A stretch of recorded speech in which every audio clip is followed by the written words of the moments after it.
العليم من الشيطان الرجيم بسم الله الرحمن الرحيم الحمد لله الذي لا يبلغ مدحته القائلون ولا يحصي نعمه ولا يؤدي حقه المنكرون الذي ليس لصفته حق مقبول ولا معت موجود ولا عجب مقبول فطر الخلائق بقدرته ونشر الرياض برحمته واقتدى بسحوره نيران أرضه الصلاة والسلام على سيد الأشرف الأنبياء والمرسلين وخاتم النبيين مولانا مولانا وهادينا أبي القاسم محمد اللهم صل على محمد وآل محمد وعلى آل بيته الطيبين الطاهرين المعصومين المظلومين المنتقمين المنتجبين ولعنة الله على آبائهم أجمعين من ليل نهارا إلى قيام يوم الدين أما بعد فقد قال الإمام حسين عليه السلام إنما خرجت لطلب الإصلاح في أمة جدي أريد أن أأمر بالمعروف وأنهى عن المنكر وأصير بسيرة جدي وأبي علي بن أبي طالب. اللهم صل على محمد وآل محمد.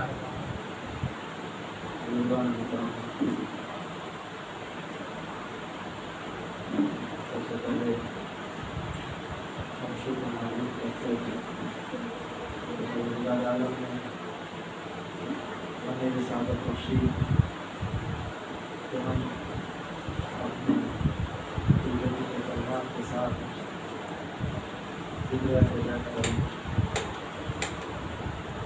اور اللہ نے ہم سب کو رسالت بخشی کہ ہمارے لیے یہ موقع فراہم کیا اور الحمدللہ سب سے بہتر بہترین طریقے سے اس کام کا انجام دیا اور یہ مجالس اور یہ ایام کا جو آخری سلسلہ ہے اس میں بہت ساری چیزیں بیان کی گئی اور الحمدللہ ہم سب نے استفادہ کیا بہترین علماء سے بہترین ذاکروں سے. میں نے امام حسین علیہ السلام کے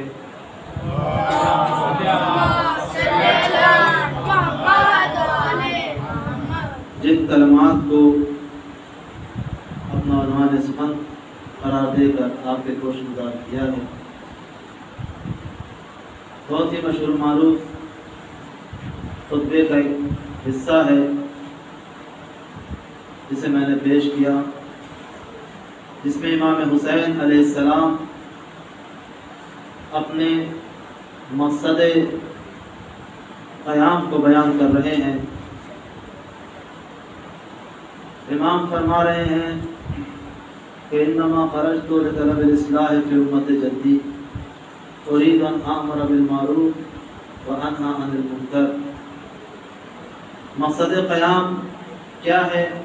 کا مقصد قیام یہی بیان کیا گیا کہ امام نے یہ کہا کہ میں اس لیے قیام کر رہا ہوں کہ جد کی امت کی اصلاح کروں اور امر بالمعروف کروں نہی عن المنکر کروں اور اپنے جد اور اپنے بابا کی سیرت کو بیان کروں پیش کروں. یہ موقع کیوں آیا؟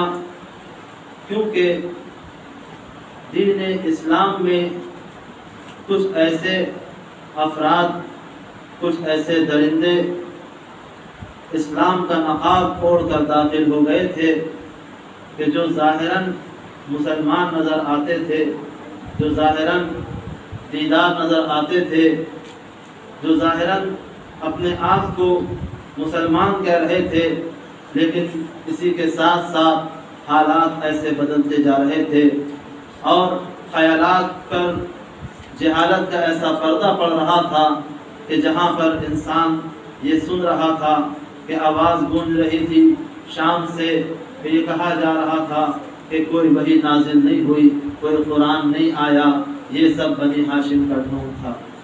تو جب یہ بیان کیا جانے لگا اور اسلام میں ایسی تبدیلیاں کی جانے لگی اور اس تبدیلیوں کو اتنا اپنایا جانے لگا کہ انسان سمجھ رہا تھا کہ وہی اسلام ہے، انسان سمجھ رہا تھا وہی اسلام ہے، جب انسان یہ دیکھ رہا تھا کہ جو خلیفۃ المسلمین ہے، جنہوں نے اسلام کی پوری ٹھیکیداری لے رکھی ہے، ان کے یہاں شراب عام ہے، تو انسان یہی سمجھے گا کہ جب ہمارا رئیس شرابی ہے تو ہمیں شراب پینے میں کیا قباحت ہے۔ اسی لیے امام حسین علیہ السلام نے قیام کیا اور یہی کہتے ہوئے قیام کیا کہ مجھ جیسا یزید جیسے کی بیعت نہیں کر سکتا، مجھ جیسا یزید جیسے کی بیعت نہیں کر سکتا۔ صرف یہاں پہ خاموش نہیں ہو گئے، پھر فرمایا کیونکہ یزید شراب خور ہے، یزید زنا کرتا ہے، یزید جانوروں سے کھیلتا ہے، یزید نفس محرمہ کا قاتل ہے، اور اسی طریقے سے صفات رذیلہ یزید کو امام حسین علیہ السلام نے بیان کر دیا کہ دیکھو جہاں اگر اسلام ایسے کو ہاتھوں میں آئے گا تو یقیناً وہاں پر سوائے انا للہ کے اور کچھ نہیں پڑھا جائے گا، سوائے انا للہ کے اور کچھ نہیں پڑھا جائے گا، کیونکہ اسلام سے یزید کا کوئی تعلق ہی نہیں ہے۔ اسلام کچھ اور ہے، یزید کچھ اور ہے، اسلام کچھ اور چاہتا ہے، یزید کچھ اور چاہتا ہے۔ اسلام چاہتا یہ ہے کہ انسان دیندار ہو جائے، یزید چاہتا یہ ہے کہ انسان دائرے اسلام میں رہ کر اپنے آپ کے اندر، انسان کے اندر جو اسلامیت پائی جانا چاہیے وہ ختم ہو جائے۔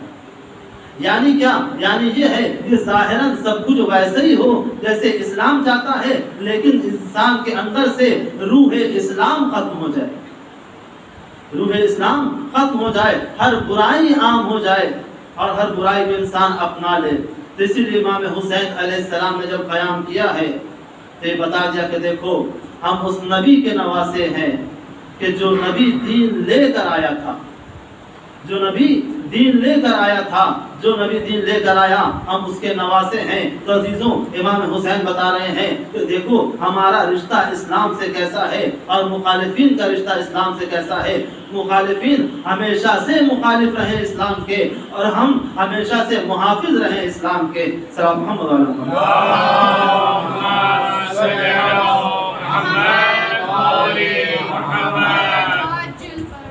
تو عزیزوں پیغمبر اسلام کوئی نیا دین لے کر نہیں آئے تھے۔ یہ کہا جائے کہ پیغمبر اسلام کو لے کر آئے ہیں، نہیں، پیغمبر اسلام کسی نئے دین کی بنیاد نہیں ڈال رہے تھے، بلکہ پیغمبر اسلام اسی دین کو بیان کر رہے تھے جو دین جناب آدم کا تھا، جو دین جناب ابراہیم کا تھا، جو دین جناب عیسیٰ جناب موسیٰ کا تھا، جو پیغام جناب عیسیٰ لے کر آئے تھے، جو پیغام جناب نوح نے سنایا تھا، جو پیغام کو جناب یوسف نے بتایا تھا، وہی سارے پیغام پیغمبر اسلام کے بھی تھے۔ اسی لیے ہم نے دیکھا کہ قرآن میں کہیں پر بھی لفظ ادیان نہیں استعمال ہوا ہے، یعنی دین کی جمع کو نہیں استعمال کیا ہے قرآن نے۔ اگر دین کی جمع کو استعمال کیا جاتا تو یہ کہا جاتا، یہ سمجھا جاتا کہ یقیناً اور بھی دین ہے جس سے مانا جا سکتا ہے، لیکن قرآن نے ادیان نہیں استعمال کیا۔ جب بھی لفظ استعمال کیا تو دین لفظ استعمال کیا ہے، جب بھی لفظ استعمال کیا دین لفظ استعمال کیا ہے، اس لیے کہ خداوند متعال چاہتا یہ ہے کہ تمام کی تمام امتیں، تمام بشریت، تمام انسان کے دل میں جو انسانیت رکھنے والے ہیں وہ افراد ایک دین کو مانے اور ایک دین پر آ جائیں، ایک دین کو مانے اور ایک دین پر آ جائیں۔ ایک دن کو جب مانیں گے، ایک دن پر آ جائیں گے تو پیغمبر اسلام اسی دین کے لیے آئے تھے، اسی دین کو پہنچانے کے لیے آئے تھے، ورنہ یہ دین کوئی نیا دین نہیں تھا۔ پیغمبر اسلام دین کی تکمیل کے لیے آئے تھے کہ ہم اس دین کی تکمیل کر سکیں۔ جب پیغمبر اسلام آئے اور آنے کے بعد تمام صحبتوں کو